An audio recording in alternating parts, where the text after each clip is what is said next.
Halo, selamat sore. Halo Mbak, selamat sore. Boleh diperkenalkan sebelumnya namanya siapa? Nama aku, perkenalkan nama aku Sarah Cerita. Sarah Cerita. Aku berasal dari Mojokerto. Biasa dipanggil.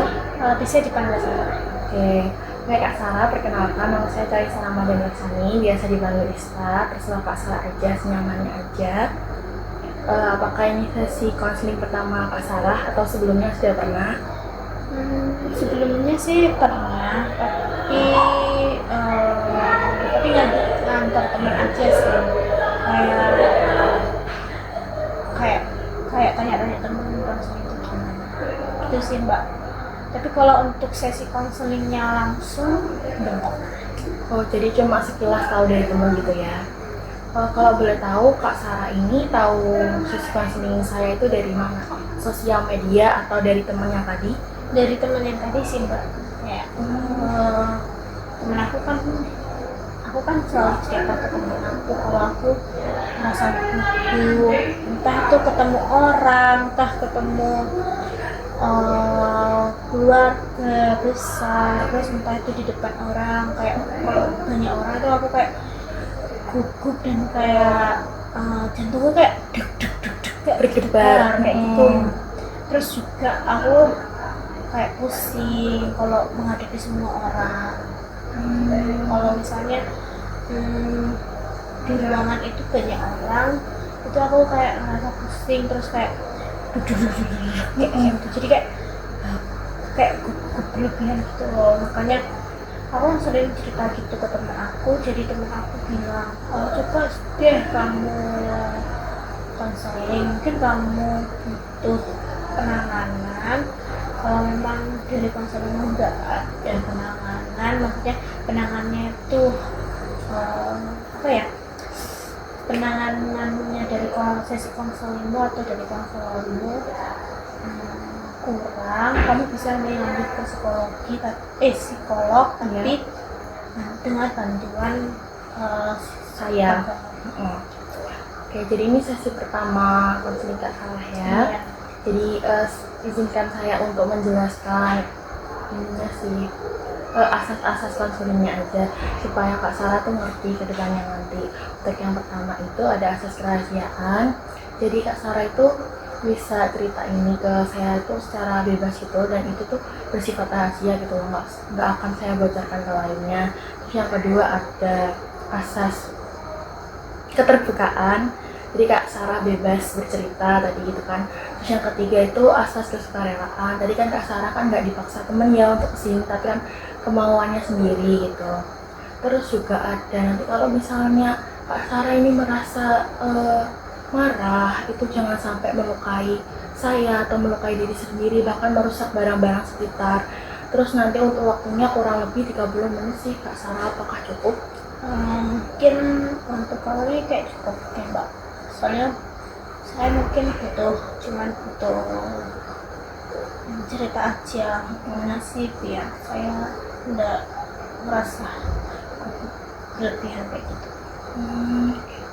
Tadi Kak Sarah kan bilang dari Mojokerto ya, berarti di Surabaya ini tadi perjalanannya bagaimana? Nah kebetulan kan saya ini mahasiswa Unespa.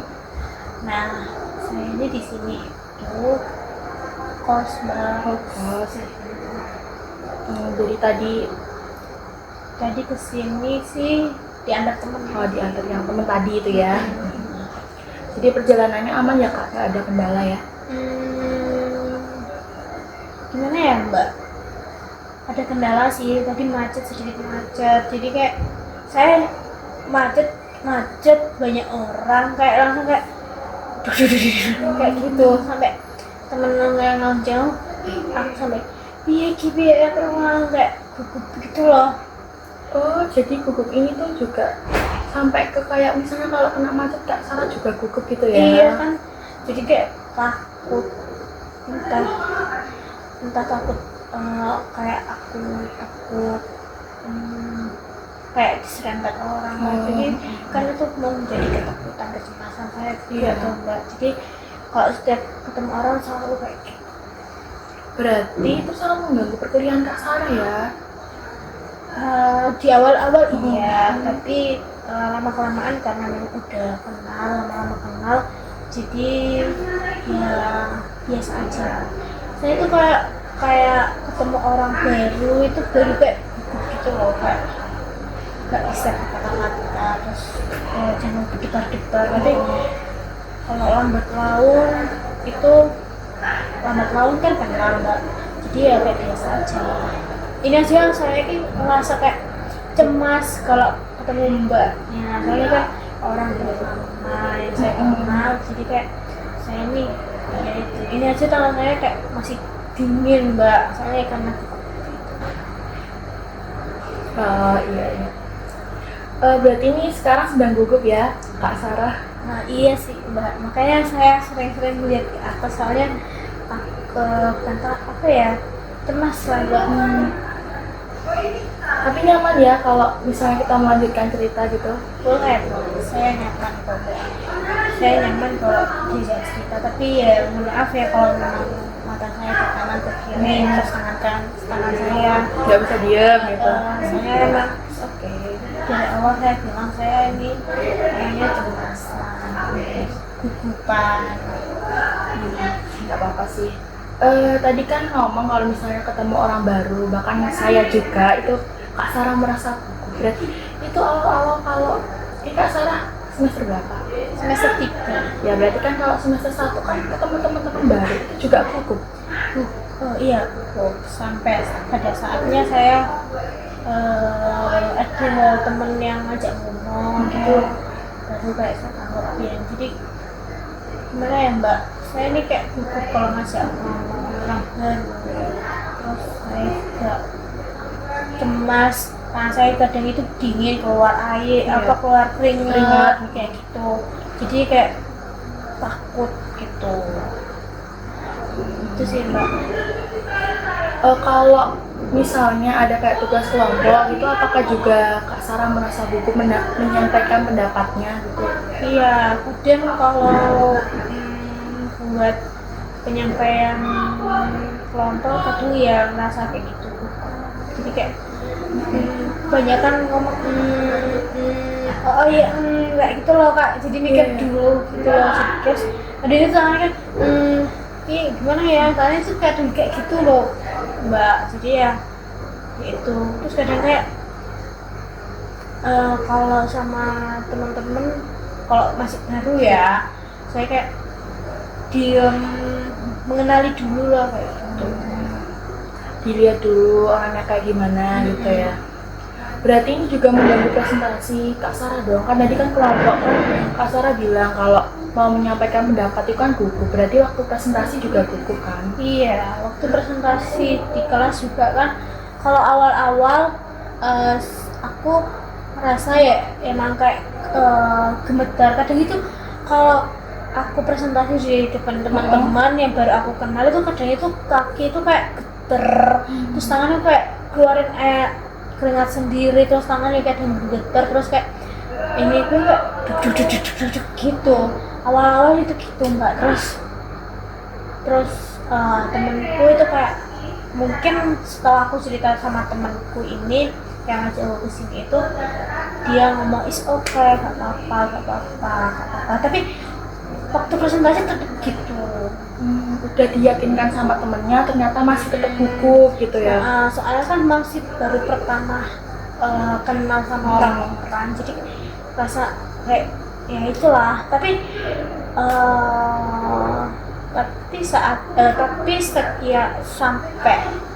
sekarang sih ada masih rasa gugupnya, tapi nggak sebesar yang awal-awal. Soalnya kan yang awal-awal kan masih belum kenal orang. Nah, yang ini kan udah kenal teman-teman sekolah, jadinya nggak segugup yang kemarin. Hal ini tuh dipicu dari apa Kak Sarah? Apakah mungkin sebelumnya waktu dulu di SMA juga merasa gugup, atau gugup ini tuh baru terjadi saat Kak Sarah itu di kuliah gitu, di perkuliahan? Nah, ini itu terjadi karena mungkin tuntutan dari keluargaku, kayak keluargaku tuh keluarga yang kayak punya apa ya Mbak, ini ya ini gitu loh. Gimana ya bahasanya ya, Harus sesuai. iya jadi keluarga bukan lebih kemana sih, harus sesuai dengan kriterianya mama. Terus kalau aku ngomong pendapat itu kadang pendapatku nggak didengar ya, jadi aku ya kehilangan tempat cerita buat pendapat buat apa, jadi kayak gitu. Terus juga aku SD itu pernah kena bullying karena kan posisinya aku kan non muslim ya Mbak. Iya. Nah aku ini sekolah di negeri tapi rata-rata muslim, jadi aku dulu itu pernah dibully karena agamaku sendiri, sampai-sampai ada yang bilang oh Tuhanmu kempakan gitu. Harus suka banget ya. Nah itu sebenarnya kayak itu puncaknya yang kayak buat aku kayak gugup kalau ketemu orang, sampai pernah karena ngomong itu tahu pring nggak Mbak? Bambu. Iya, bambu itu pernah sampai kena kesini aku. Itu Dikenakan temen yang SD tadi.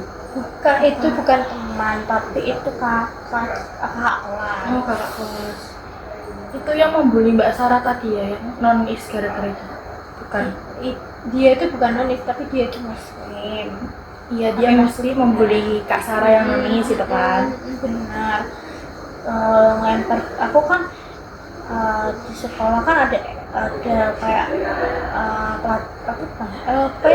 pulang sekolah, aku masih ingat pulang sekolah dia tuh ngomong gitu. Sebelumnya itu dia itu pernah emang sebelum itu dia emang bully aku tentang kayak apaan sih yang Yesus ya, tentang agamaku sendiri gitu loh Mbak.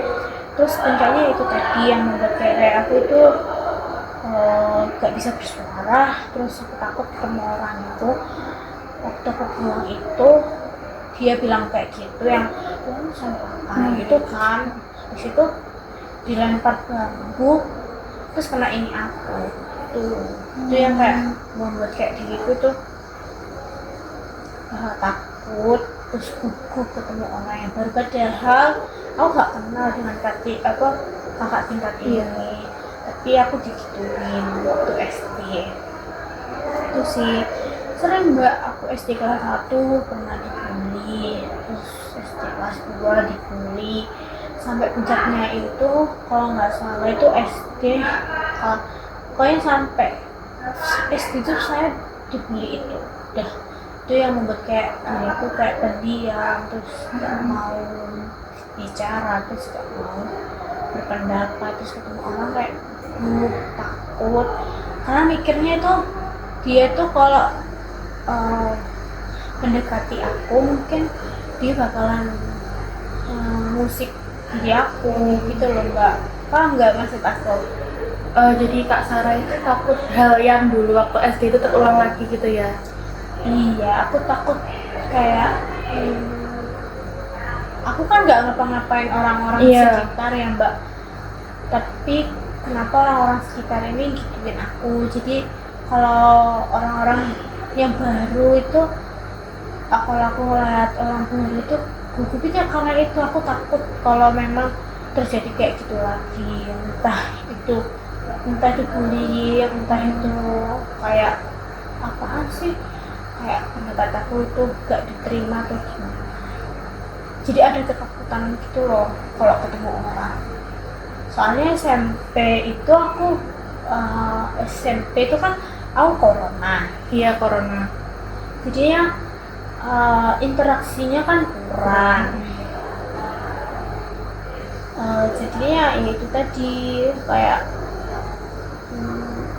jadi aku kan tuh SMP hanya masuk itu di kelas 10, kelas 11 SMP kelas 9. Iya. Kelas 7 awal. Kelas 7 kelas 7 terus kelas 8 kelas 9 kan Corona. daring corona itu, jadinya diriku aman. Tapi aku kalau ngerasa orang-orang dekat sama aku, orang-orang baru dekat sama aku yang ngerasa takut terus.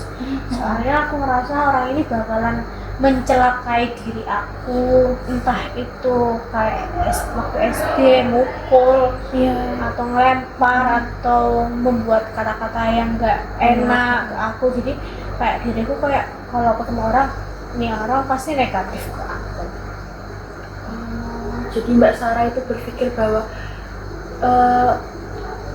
berpandangan bahwa seseorang ini kayaknya punya sisi negatif deh untuk aku, membawa hal negatif deh untuk aku gitu ya. Iya, jadi kayak diri aku kayak makanya kalau ketemu orang itu rasa gugup, cemas, terus gak pede kalau ketemu orang. Soalnya kan karena hal yang dulu itu, terus karena SMP itu kan nggak ada interaksi. Iya.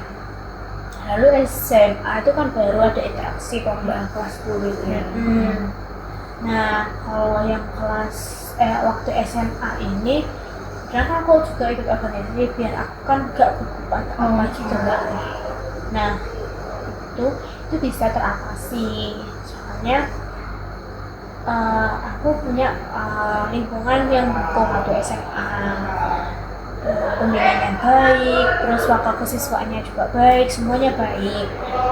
Tapi awal-awal itu aku juga berpikir kalau orang-orang ini punya hal-hal yang dia inginkan ke aku, entah apa gitu loh. Jadi itu yang membuat diriku membatasi interaksi kadang. Terus kadang kalau ketemu orang baru itu kayak gugup, berdebar, tangan dingin gitu. Tapi waktu SMA itu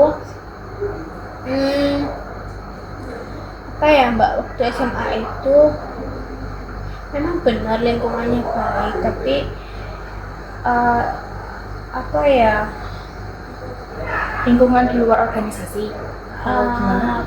bukan bingung, emang benar di SMA lingkungan aku baik tapi ketika presentasi dan lain-lain itu aku kadang ngerasa gugup, itu ngerasa cemas sendiri. Kayak misalnya presentasi aku kalau misalnya kelompok 2, nah kan lagi masih ada presentasi kelompok 1 loh, nah dilanjut di kelompok 2 gitu kan, itu aku udah kelompok 1 presentasi itu aku udah gugup dulu, udah kayak gitu loh Mbak. Jadi kayak meskipun aku sudah ada interaksi di SMA, tapi tetap aja rasa gugup dan rasa pemikiranku ke orang ini bakalan seperti yang aku pikirkan itu. Terus itu yang membuat diriku kayak gugup, kayak cemas, terus kayak ya itulah, kayak gitulah Mbak. Apa hal yang membuktikan bahwa seorang itu berpikiran negatif ke Kak Sarah? Apakah tadi efek yang dibully waktu SD itu jadi Kak Sarah berpikir kayak, oh ini pasti negatif deh buat aku kayak gitu? Iya, mungkin pemikiranku yang dulu itu yang pernah aku kena bully itu yang membuat diriku kayak negatif ke orang-orang sekitar aku. Meskipun seharusnya sekitar aku gak tentu negatif ya Mbak, tapi ya gimana ya, karena memang aku sudah pernah terkena bullying dan lain-lain, jadi aku kayak diri aku yang melindungi diri aku sendiri dengan berpikiran orang-orang yang bakalan negatif ke aku. Bahkan aku kayak takut juga sebenarnya, kan aku berpikiran negatif ke orang, aku juga takut orang berpikiran negatif ke diri aku. Karena yang waktu SD itu yang aku kan SD kan gak berpikiran negatif ya Mbak, tapi masih SD ya Kak ya, mungkin nggak ada pikiran. Tapi kenapa kok kakak kelas itu berpikiran negatif ke aku, jadi ya itu yang membuat diri aku kayak gitu.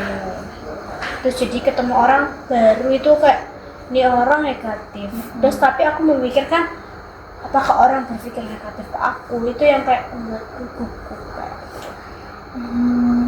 Tapi setelah Kak Sarah tahu nih ternyata orang ini tuh nggak negatif buat Kak Sarah gitu, buktinya ternyata dia tuh nggak negatif buat Kak Sarah gitu, gimana ya Mbak?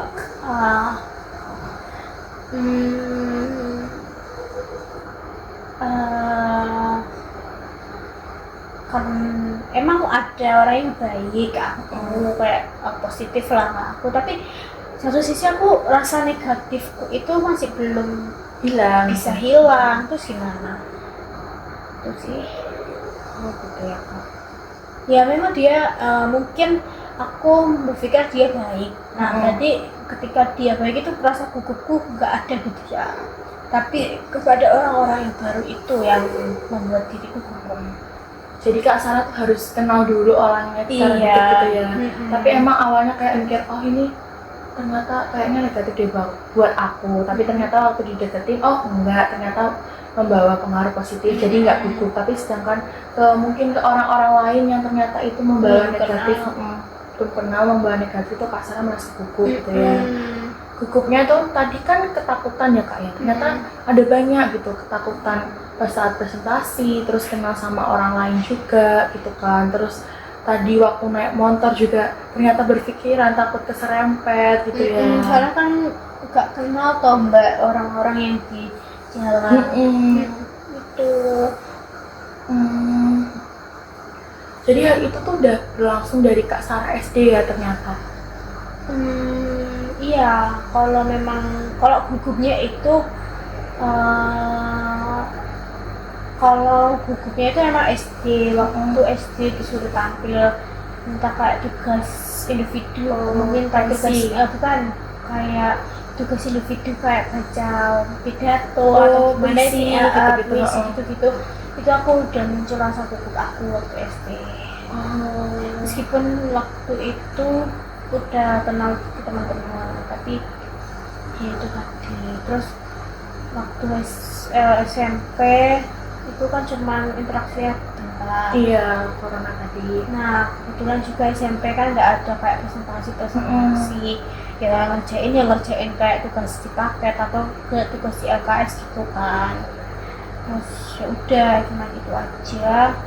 Kelompokannya kan cuma sedikit kalau SMP.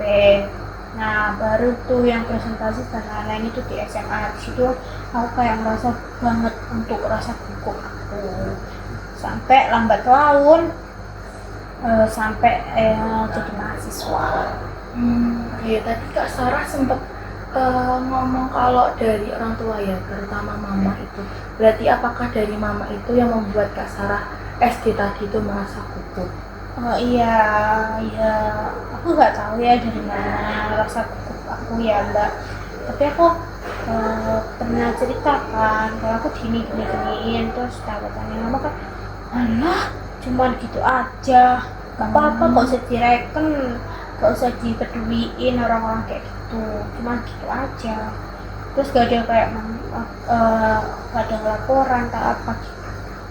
Oh berarti Kak Sarah tuh udah pernah cerita ya yang disakiti sama kakak kelasnya tadi ke mama, tapi ternyata responnya ya wes biarin aja gitu ya. Iya, aku sampai saat ini masih ingat responnya mama tuh kayak gitu. Jadi ya itu kayak aku kayak gak bisa ngeluarin pendapat aku.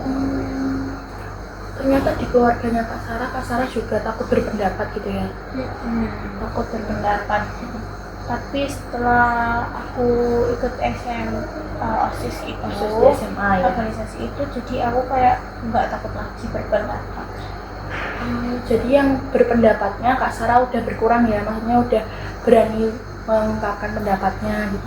Jadi soalnya kan emang udah kenal orang tua dari ama atau mbak serumah juga, jadi itu yang membuat diriku kayak bisa berpendapat ke orang tua. Tapi kalau untuk orang yang baru itu yang kalau orang-orang baru itu yang kayak aduh apa iki kayak pikiran gitu loh, takut respon orang ini tuh negatif ke kita. Misalnya kalau Kak Sarah menyampaikan pendapat ternyata nggak sependapat sama mereka, terus kayak mereka mikir, ih Sarah, pendapatnya kok kayak gini gitu. Benar ya, itu kayak itu yang membuat pikiran aku, dan itu yang buat kayak aku diriku itu rasaku. Berarti masih sampai sekarang ya takutnya sama takut menyampaikan pendapat tadi. Dikatakan iya sih iya Mbak, tapi itu terjadi kalau memang diri aku ketemu orang baru.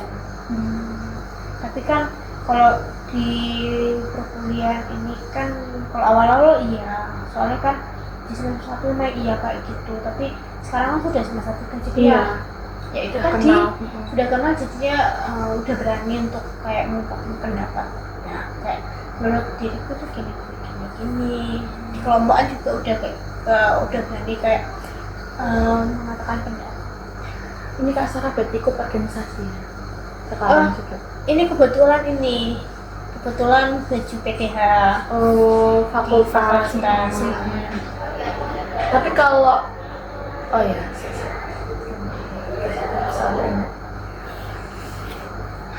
berarti gugupnya sama takutnya ini ke orang yang nggak kenal aja ya? Iya, jadi ya kadang kalau ketemu orang yang nggak kenal kayak dingin ini aja Iya. kayak masih dingin loh mbak Bel, coba pegang.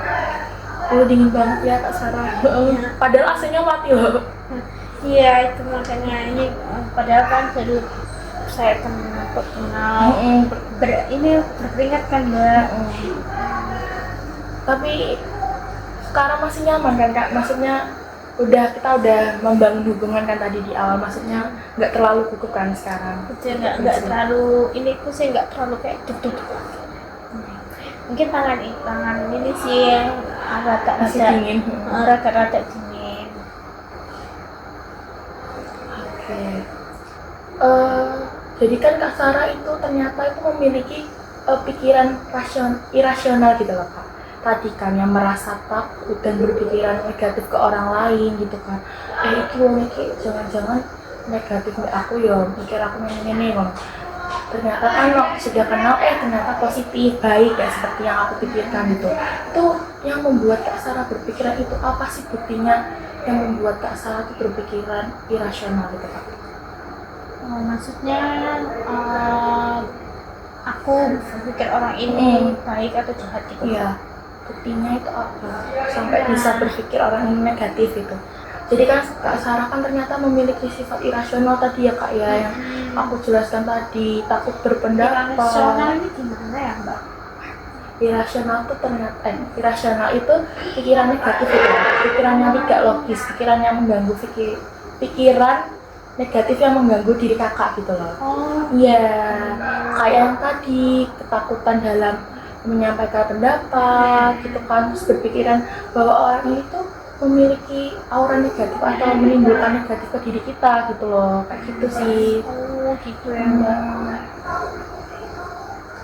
Meskipun saya berpikir negatif ke orang itu tetap irasional ya mbak. Iya, padahal ternyata orangnya kan positif tadi kan. Positif apanya? Yang ternyata waktu Kak Sarah kenal ternyata orangnya positif gitu loh. Positif baik. Iya. Iya Kan.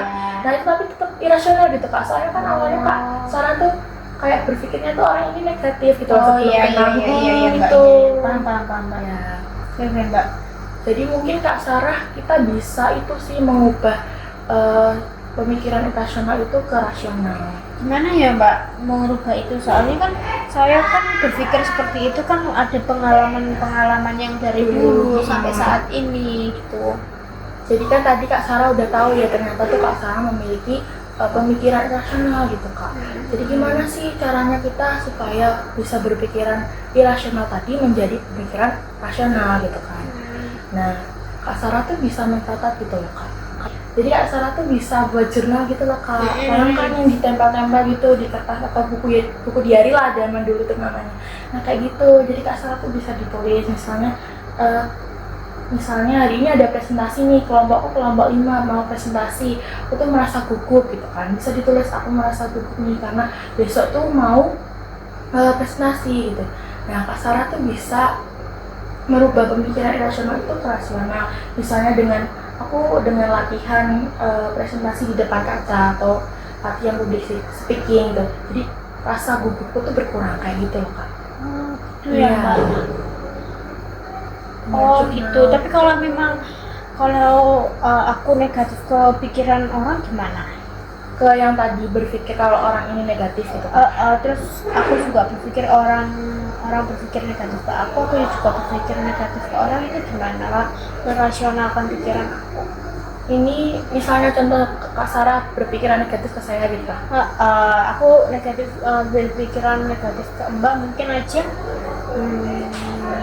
Aku bisa menyakiti Kak Sarah gitu. Mungkin Mbaknya bisa ngebocorin ini atau gimana gitu.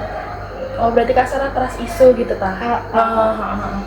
Nah itu juga bisa ditulis sih Kak Sarah, misalnya ya tadi yang merasa takut saya membocorkan rahasianya gitu, nanti ternyata waktu selesai sesi konseling itu saya nggak berahasia, ternyata waktu selesai konseling kan ternyata saya nggak membocorkan rahasia Kak Sarah. Nah itu bisa ditulis, oh ternyata tuh gini toh, jadi kan tadi rasional kan Kak Sarah tuh mikirnya gini, ternyata kenyataannya tuh nggak gini. Nah gitu itu bisa ditulis Kak. Oh gitu ya Tuh, Mbak. Tapi aku orangnya bukan suka nulis sih Mbak, terus gimana? Kak Sarah sukanya apa nih, menggambar atau apa gitu? Aku gimana ya Mbak, aku gak suka menulis, aku gak suka menggambar, aku bukan anak seni. Sukanya mungkin membuat video atau gimana gitu. Gak tahu sih Mbak kesukaanku. Nah mungkin itu bisa Kak yang membuat video kayak vlog gitu loh. Misalnya kayak mencurahkan hati Kak Sarah dengan membuat video gitu kayak vlog, hari ini aku lagi mau presentasi nih, sebenarnya lancar, aku hari ini udah nggak gugup kayak gitu. Bisa tuh Gitu ya Mbak. Mungkin bisa diupload di second IG atau di medsos secondnya gitu. Oh gitu, berarti ini nggak apa-apa untuk kalau orang-orang second gitu ya Mbak? Boleh, atau mungkin mau di pribadi aja buat Kak Sarah aja iya. gitu, nggak perlu orang lain tahu kayak gitu sih Kak Sarah. Oke Mbak, oke. Mungkin opsi yang satu tadi yang nggak bisa nggak terlalu suka nulis, mungkin bisa di opsi 2 tadi sih Kak Sarah. Oh boleh Mbak, boleh. Mungkin itu saya pertimbangkan lagi deh. Iya. Apakah ada yang mau diceritakan lagi atau mungkin hanya cukup ternyata masalahnya mungkin baru ini aja gitu, takut berpendapat sama buku? Mungkin ini ya Mbak. Mungkin Mbaknya